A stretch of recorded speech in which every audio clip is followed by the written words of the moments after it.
Damos gracias al Señor por este día que podemos estar todos juntos a la luz de su palabra y vamos a compartir un tema que se llama Mi mayor temor. Quizás no es el título que a uno le gustaría para un sermón, pero quiero compartirles algo. Estuve en la semana pensando muchas cosas acerca de la vida de uno como creyente, de uno con respecto a Dios y veía a veces incluso con vergüenza que uno es pecador. Y a veces incluso uno enseña cosas que Dios quiere, que Dios ha puesto en el corazón de uno para hacerlas y uno mismo no las hace o no las toma de la misma manera en algunos instantes. Y eso hoy que en ocasiones nos da vergüenza.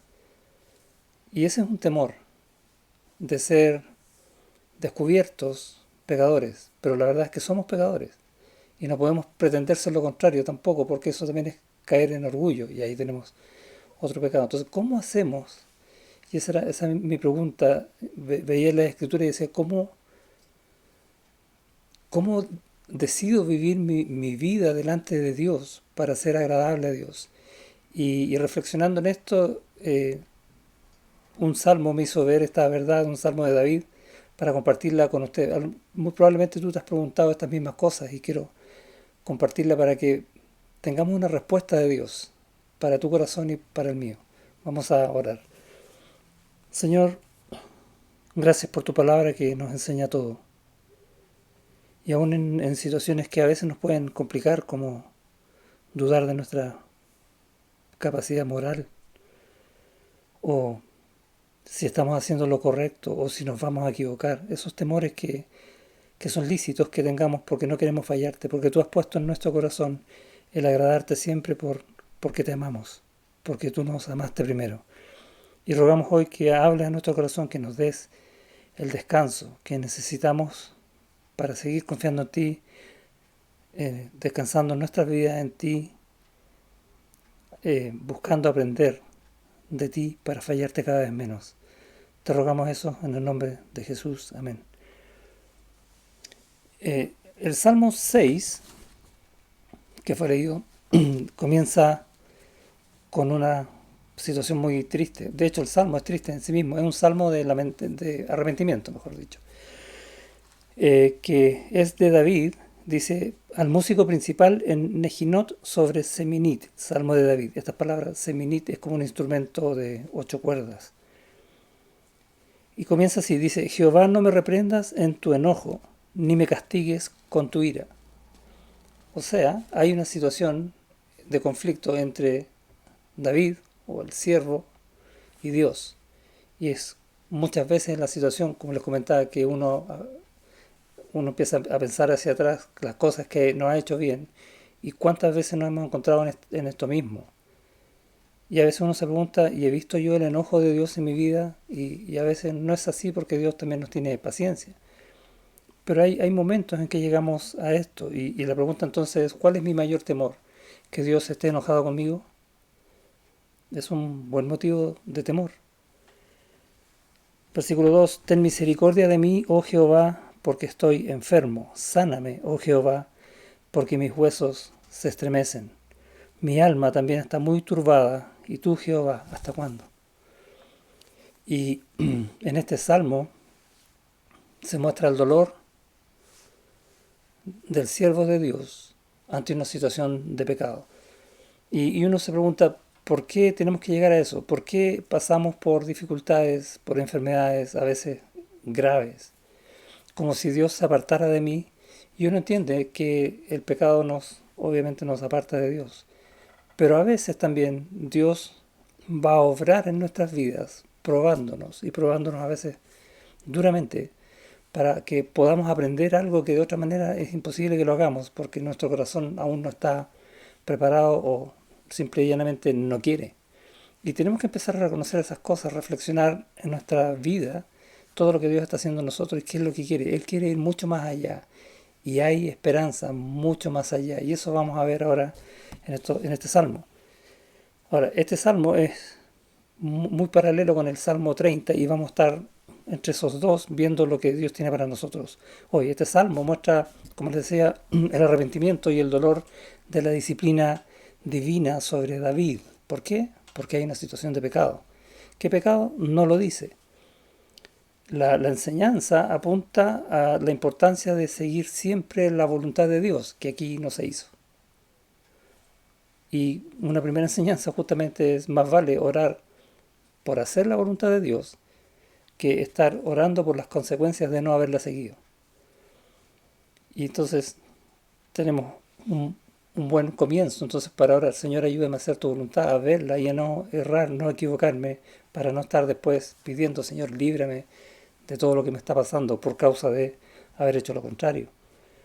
¿Qué es lo que está haciendo David acá? El siervo, David, está siendo reprendido por la vara correctiva de Dios y pide liberación. Esto de sálvame, libérame de todo esto que está pasando. Y con la seguridad de que su oración ha sido escuchada, advierte al final a sus perseguidores que se alejen de él, porque ellos ahora están a punto de ser avergonzados. Dice, versículo 4: Vuélvete, oh Jehová, libra mi alma, sálvame por tu misericordia, porque en la muerte no hay memoria de ti, en el Seol, ¿quién te alabará?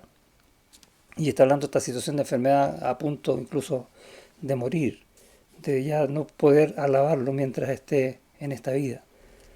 6. Me he consumido a fuerza de gemir, todas las noches inundo de llanto mi lecho, riego mi cama con mis lágrimas, mis ojos están gastados de sufrir, se han envejecido a causa de todos mis angustiadores. Apartaos de mí todos los hacedores de iniquidad, porque Jehová ha oído la voz de mi lloro. Y aquí tenemos cuando Dios atiende el corazón de aquel que está arrepentido. Gracias, Señor, por eso. 9. Jehová ha oído mi ruego, ha recibido Jehová mi oración. Se avergonzarán y se turbarán muchos, todos mis enemigos se volverán y serán avergonzados de repente. Y esta es la advertencia que le hace que mejor se retiren para que no estén peor que David. Es un salmo penitencial, así se llama, o de arrepentimiento. Ahora, esta figura de sufrir, vamos a hacer un paréntesis aquí, sufrir una enfermedad o bordear la muerte, que es lo que está hablando David, que si bien puede ser una situación literalmente eso, una enfermedad muy, muy grave, también son expresiones poéticas que enfatizan el dolor a causa del pecado. Y se va a usar bastante en el Antiguo Testamento esta figura de enfermedad como casi sinónimo de pecado. Y conocemos pasajes, por ejemplo, en el libro de Isaías, casi todo el capítulo 1 está hablando de eso. Y en el capítulo 53, que habla del Mesías en la cruz, en 53:5 dice: Mas él herido fue por nuestras rebeliones, hablando de Cristo en la cruz, nuestras rebeliones, nuestros pecados, nuestra enemistad con Dios. Después dice: molido por nuestros pecados, el castigo de nuestra paz fue sobre él, y por su llaga fuimos nosotros curados. Y ese curados es como que si hubiésemos estado enfermos. Y la verdad que no estaba hablando de una enfermedad, está hablando del pecado. Entonces es un sinónimo entre pecado y enfermedad. Por su llaga fuimos todos salvados, eso es lo que quiere decir, curados. Y cierro el paréntesis entonces respecto a esto del pecado y enfermedad. El mayor temor que surge de lo que hemos visto acá, del dolor que podemos sufrir a causa de las consecuencias de nuestro pecado, entonces es pecar para estar en esa situación. Y en el caso de David, un hombre conforme al corazón de Dios, uno se pregunta cómo llegó a esto. Y es lo que a veces nos pasa a todos nosotros. Y vamos a ir al Salmo 30, estemos allá un rato, el Salmo 30, y vamos a ir en el versículo 6. Dice: en mi prosperidad dije yo, no seré jamás conmovido, porque tú, Jehová, con tu favor me afirmaste como monte fuerte. Y de hecho parte este salmo desde el versículo 1 en adelante como un salmo de alabanza. David está contento, pero va a decir acá: oh, aquí algo pasó. Y al final del versículo 7, escondiste tu rostro, fui turbado. Y lo que sigue en adelante es lo mismo que el Salmo 6, un salmo de lamento, de arrepentimiento. ¿Qué es lo que nos pasa a veces? Que pensamos que todas las cosas están tan bien, que estamos tan bien, que no estamos viendo el error. a pesar de llevar tiempo caminando de la mano con Dios, y vemos que nos empieza a ir bien, que vamos siendo prosperados, que tenemos muchas bendiciones, como David, nos vamos a olvidar del Señor y pensar que eso es parte nuestra. Y ese es el error. Y ese es mi temor, caer en eso que cayó David. David, en David fue hecho un pacto que era del reino eterno, en David, nada menos que en él. Y él sabía entonces que su descendencia iba a ser para siempre. Tenía esas promesas para él. También él sabía que este reino iba a ser afirmado y que se iba a construir un templo y hay muchas bendiciones que venían en su nombre. ¿Cuán firme se sentía David en el Señor? Piénsalo en tu caso. ¿Crees en Cristo? Entonces eres salvo. Entonces tienes vida eterna para siempre y nadie te la puede quitar. Eso significa que Cristo te ama y nada puede quitarte el amor de Cristo. Y que todas las promesas que Dios hace en Cristo son tuyas y nadie te las puede arrebatar. ¿Cuántas bendiciones tienes? Y a veces, en esas bendiciones, las tomamos como propias y empezamos a andar en ellas como que si fueran nuestras y dejamos a Dios de lado. Y hay pasajes que hablan mucho de eso en Deuteronomio. Enseña Moisés en el capítulo 8, justamente acerca de no olvidarse de Dios. En el versículo 11 dice: cuídate de no olvidarte de Jehová tu Dios para cumplir sus mandamientos, sus decretos y sus estatutos que yo te ordeno hoy.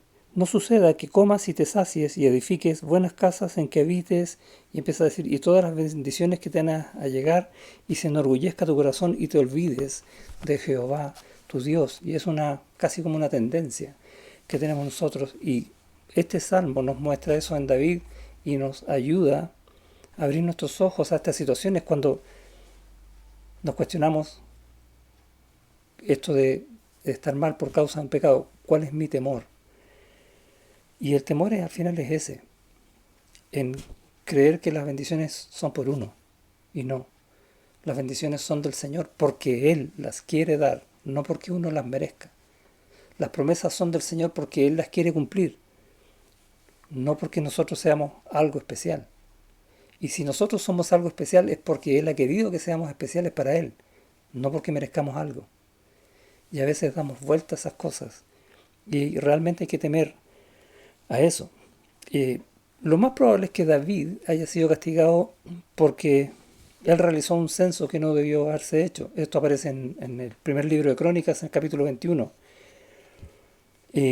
Dios nunca le pidió que hiciera un censo y él lo que hizo fue mandar a contar su ejército.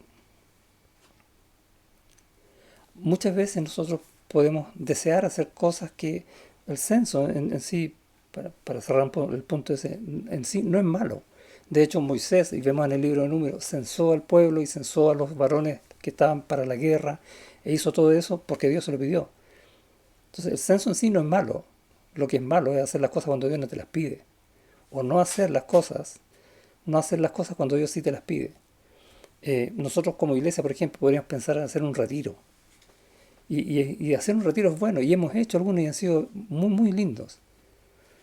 Pero cuando lo hacemos fuera de la voluntad de Dios, eso que es muy lindo pasa a ser pecado, pasa a ser muy malo y puede tener serias consecuencias en la vida del que decide, del líder. Incluso aquí estamos pensando que David, el líder, está cayendo en un pecado. O sea, ¿cuánto más debemos orar por los líderes de la iglesia? ¿Cuánta responsabilidad hay sobre los hombros del líder de la iglesia que puede hacer caer un pueblo? Y realmente es terrible. Por eso el sermón se llama eso, mi mayor temor. Cosas que no son pecado en sí mismo, que son lícitas, pero como dice el texto en Pablo, pero no todas convienen. Hay que saber cuándo, siempre siguiendo la voluntad del Señor. David en ese tiempo ya no tenía enemigos que conquistar, no tenía para qué contar a su ejército. Sin embargo lo hizo. Y recibió consejo de Joab, su general, y no oyó el consejo. Aún así prosiguió haciendo el conteo, el censo. ¿Cuál era su motivación? Y lo más probable es que haya sido esta satisfacción personal, de que Dios lo haya puesto a él en un monte alto. David como la máxima figura en la tierra, en la cual viene el reino después, eterno. El todopoderoso David en este mundo. Y cuenta su ejército para ver cuántos tiene. Mira lo poderoso que soy. Satisfacción personal. Uno puede decir, no, yo nunca voy a caer en eso, pero ¿cuáles son nuestras motivaciones? ¿Tenemos motivaciones de ese tipo? Y muchas veces sí, a veces tenemos un capricho, un simple capricho, yo quiero eso, pero a lo mejor no, es que ¿cómo no lo voy a tener si yo lo quiero? Y no es tan difícil conseguirlo. Y no nos damos cuenta cómo caemos en lo mismo, cosas que nos gustan, o a veces por causa de una necedad, en el sentido de decir, yo puedo tener tal o cual cosa, o yo puedo hacer, como decía, un retiro, podemos organizarlo, ¿qué tanto cuesta? Y no es lo que el Señor quiere, pero como se le pone a uno en la mente, va y lo hace. Y al final termina siendo un fracaso. Y uno está convencido de que como tiene la capacidad y la habilidad de hacerlo, lo puede hacer y se autoengaña. Y esa es otra motivación, el engaño. Este corazón engañoso que me hace pensar cosas que no son las que Dios quiere. O sea, motivaciones hay muchas, descubrirlas muy difícil, a no ser que estemos buscando siempre una vida en comunión con Dios y conociendo por medio de la palabra cuáles son los pecados que más me afectan. Y es lo que debió haber hecho David. Y es lo que el Salmo nos está enseñando, y el mismo David por ese Salmo a nosotros hoy. Como les dije, David no tenía enemigos para derrotar. ¿O sí? Sí tenía. El peor enemigo de todos, uno mismo. El, el peor enemigo de uno es uno. Mi propio orgullo. Como les decía ahí en el Salmo 30, versículo 6. En mi prosperidad, dije yo, no seré jamás conmovido. ¿Cuán próspero era David? Enormemente próspero, en todo aspecto. ¿Quién le dio esa prosperidad? Dios. ¿Qué dice el texto? En mi prosperidad. Y ahí estuvo el error. Y ahí está el error que cometemos nosotros muchas veces, pensando que las cosas son nuestras, nos pertenecen por derecho propio. Y todo nos es dado por Dios. Y no reconocemos o dejamos de reconocer la mano de Dios en nosotros, el plan de Dios en nosotros, los propósitos que Él tiene y los tomamos como nuestros. Mi mayor temor es caer en eso. Ese es el temor que no tuvo David. Y cuando David hizo este censo, cayó una peste y enfermó el pueblo y enfermó él mismo, como vemos en el Salmo. Leemos allá en Primera Crónica, que dice, entonces dijo David a Dios, he pecado gravemente al hacer esto. Y esto es lo lindo del corazón de un siervo de Dios, reconocer el pecado, darse cuenta de que está en un error, darse cuenta a tiempo, arrepentirse. Y dice, he pecado gravemente al hacer esto, te ruego que quites la iniquidad de tu siervo. Podemos ir al Señor pidiendo perdón. Y él agrega, porque he hecho muy locamente, se dio cuenta perfectamente de lo que hizo. Y, y es lindo saber que nosotros podemos hacer exactamente lo mismo. El temor entonces ahora es no saber hacerlo. Y aprendemos de la historia de David que podemos ir al Señor siempre, arrepentidos, pidiendo perdón. Y Él nos va a perdonar cuando. Siempre. Y lo promete en su palabra. Y Dios responde. Y vemos en este mismo Salmo, en el Salmo 30, versículo 11, cuando dice, has cambiado mi lamento en baile, desataste mi cilicio y me ceñiste de alegría. Tremendo versículo. El cilicio es una ropa que está hecha como tela como de saco. Es una tela que es incómoda, fea, que en el fondo quiere mostrar el luto, el dolor por causa del pecado. Quiere mostrar la aflicción. Por eso usa cilicio para mostrar esto. Y cuando uno va al Señor y pide perdón por los pecados, Dios cambia la condición del corazón del pecador por una de gozo. Has cambiado mi lamento en baile, desataste mi cilicio y me ceñiste de alegría, de gozo. Y aquí donde vemos la figura de Cristo, que Él fue a la cruz a cambiar nuestro lamento en gozo. Todo aquel que no conoce a Cristo está en un lamento que es terrible, del cual no va a poder salir. El nuestro, que nosotros creemos en Cristo, podemos tener un lamento que es temporal. Puede ser duro, pero es temporal. Y cuando vamos a Él arrepentidos, lo cambia por gozo. Esa es la gran obra que Él hizo en la cruz. David era este gran siervo de Dios en el cual Dios está preparando el reino venidero. Pues la línea de David, hijo de David, viene Jesucristo. Él entonces David va a preparar también en Salomón la construcción del templo. Y vemos en este mismo Salmo 30, es interesante, al inicio va a decir, antes del versículo 1 hay un título. Dice, Salmo cantado en la dedicación de la casa. Salmo de David. ¿De qué casa? Del gran templo que va a construir Salomón.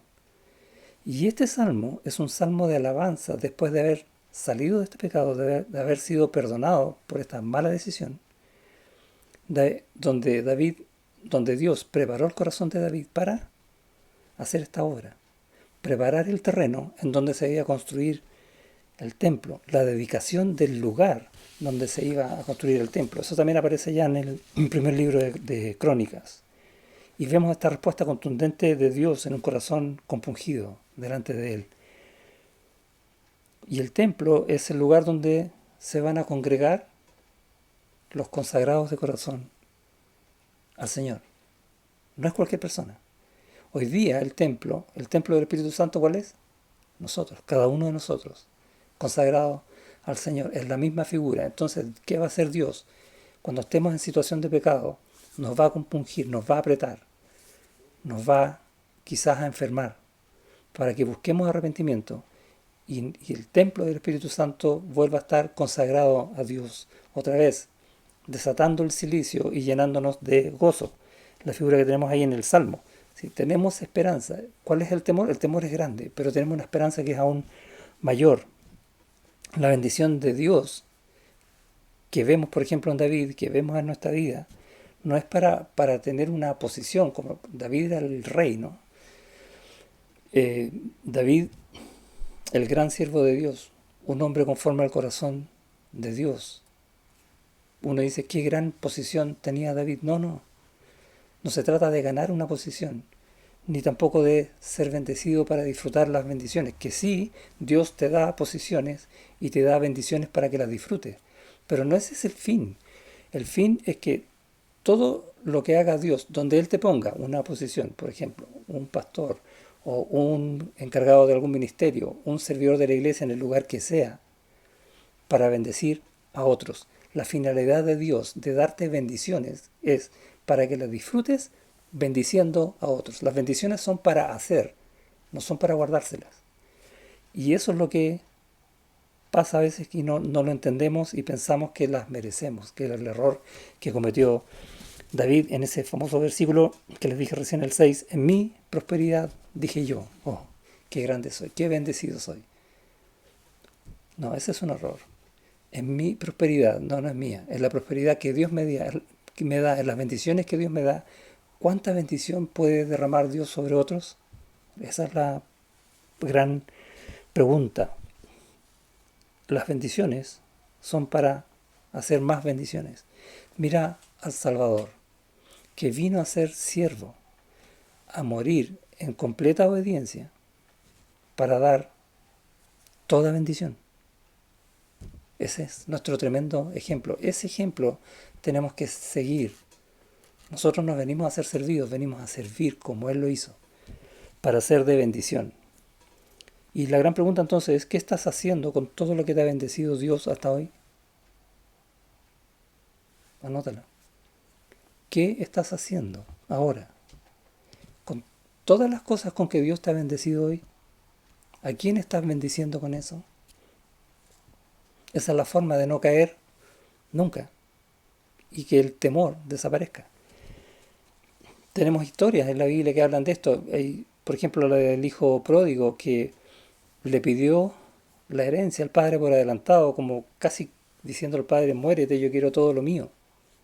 Tremendo pecado. Y despilfarró absolutamente todo porque no midió Nada en su corazón salvo sus caprichos, salvo sus gustos, alejado absolutamente de Dios, de las cosas de Dios. Sin embargo, ¿qué hizo Dios? Representado en el Padre de este Hijo, lo esperó y lo trajo de vuelta y lo recibió. Y es lo que Dios quiere hacer con nosotros. ¿Vamos a caer? Sí. Ojalá no muchas veces, pero varias.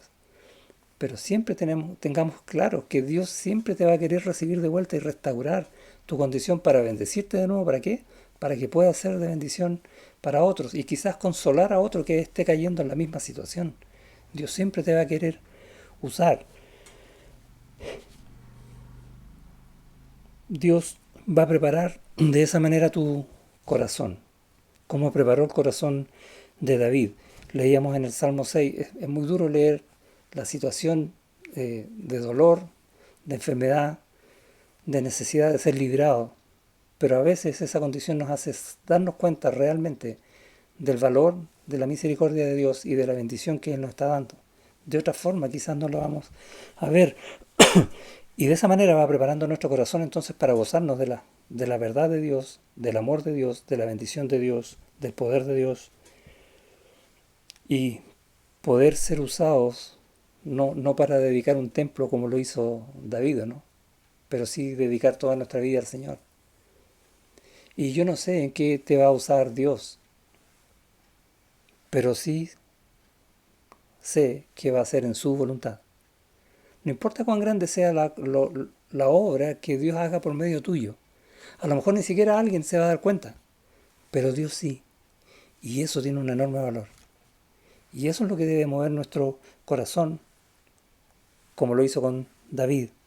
Tenemos que entonces aprovechar a aprender de la disciplina de Dios, de esta disciplina que nos hace ver lo que no corresponde y lo que sí tiene que haber en nuestro corazón, quizás por medio de diversas pruebas para ir siendo moldeados, fortalecidos por el Señor, para crecer y poder ser de bendición para otros. Dice Santiago eh, que tenemos que tener por sumo gozo cuando estemos en diversas pruebas. ¿Por qué? Porque esas pruebas producen resultados, resultados que de otra manera no existen. Son resultados que Dios provoca en nuestra vida y nos ayuda a tener fruto del Espíritu. Y en eso, frutos para su gloria. Y yo sé que tú quieres eso, glorificar a Dios con esos frutos, ¿o no? Tenemos entonces que aprovechar esta disciplina y aprender la forma correcta de agradar a Dios y tener mucho cuidado, tener mucho temor con no pensar que las cosas están en mi mano. Todas vienen de la mano de Dios. En Pedro también enseña en la carta, hay un versículo en el capítulo 2 que dice: Amados, yo os ruego, como extranjeros y peregrinos, que os abstengáis de los deseos carnales que batallan contra el alma. Esto de creerme yo el cuento, de que por mi habilidad puedo lograr cosas, y quizás qué más, o mis caprichos. Deja, Somos, dice, extranjeros y peregrinos. Estamos por un rato en este mundo, pero en este rato tratemos de glorificar en todo a Dios. Ese es el consejo que quiere dar Pedro acá y que tenemos que atesorar nosotros. Y abstenernos entonces de las cosas que son de este corazón engañoso, manteniendo, dice, vuestra buena manera de vivir entre los gentiles, en el mundo donde estamos, manteniendo una manera de vivir en Cristo, para que en lo que murmuren de vosotros como de malhechores, glorifiquen a Dios en el día de la visitación al considerar vuestras buenas obras. Y pensamos de nuevo en David. Todas las naciones temían a Israel porque había un Dios grande que tenía un templo gigante. Lo mismo deberían ver en la iglesia, quizás no temer, sino que añorar, tener este templo del Espíritu que tenemos nosotros y poder ser usados para las obras que Dios hace en este mundo. Todo el mundo puede ver eso. Bueno, esa es la idea, ese es nuestro propósito, nuestro objetivo. Por lo tanto, tenemos que funcionar así como extranjeros y peregrinos y abstenernos de las cosas de este mundo para vivir según la bendición de Dios para poder ser de bendición para otros. Temamos entonces las cosas de este mundo, añoremos las cosas de Dios y de alguna manera tenemos que morir a las cosas que no convienen y es lo que enseña el Señor Jesucristo en la cruz, morir a los pecados. ¿Y a qué cosas debes morir tú? ¿A qué cosas debo morir yo? Y hay un texto que a mí me encanta que está en Gálatas 2:20, que dice, con Cristo estoy juntamente crucificado y ya no vivo yo. ¿A qué debo morir? Al yo. Mas vive Cristo en mí. Él es el que debe vivir, yo el que debo morir. Que yo mengüe para que Él crezca, dijo Juan el Bautista. Siempre es esa la idea, que la bendición de Dios sea la notoria, no mis caprichos. En Salmo 30, nuevamente en el versículo 5, Dios siempre va a responder a un corazón que anhela buscar las cosas de Él. Dice, porque un momento será su ira, pero su favor dura toda la vida. Por la noche durará el lloro y a la mañana vendrá la alegría. Dios responde de esta manera a un corazón consagrado a Él. En el versículo 10, oye, oh Jehová, ten misericordia de mí.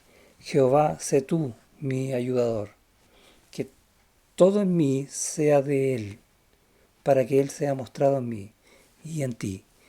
Esa es la forma de vencer el temor. Mi mayor temor es no actuar entonces de esa manera, es no glorificar a Dios, es no mostrarlo en este mundo. Mi mayor temor es no tener un corazón conforme al corazón de Dios, sino que tener un corazón como el de David. Y aun si nos equivocamos, aun si erramos en la mirada, aprovechar la disciplina de Dios, la exhortación de su palabra, para ir siempre a Él pidiendo perdón arrepentidos. Y Él va a transformar tu lamento en baile, en gozo eterno, porque solo en Él hay bendición. Amén. Oramos. Señor, ayúdanos a crecer en nuestra inmadurez, en quizás muchas cosas que aún tenemos pegadas en esta vida, en este mundo, en cosas que nos cuesta crecer. A veces uno no quisiera tener que pedir que nos pruebes, pero sabemos que es lo mejor, porque sabemos la esperanza que hay detrás de ello, que hay bendición.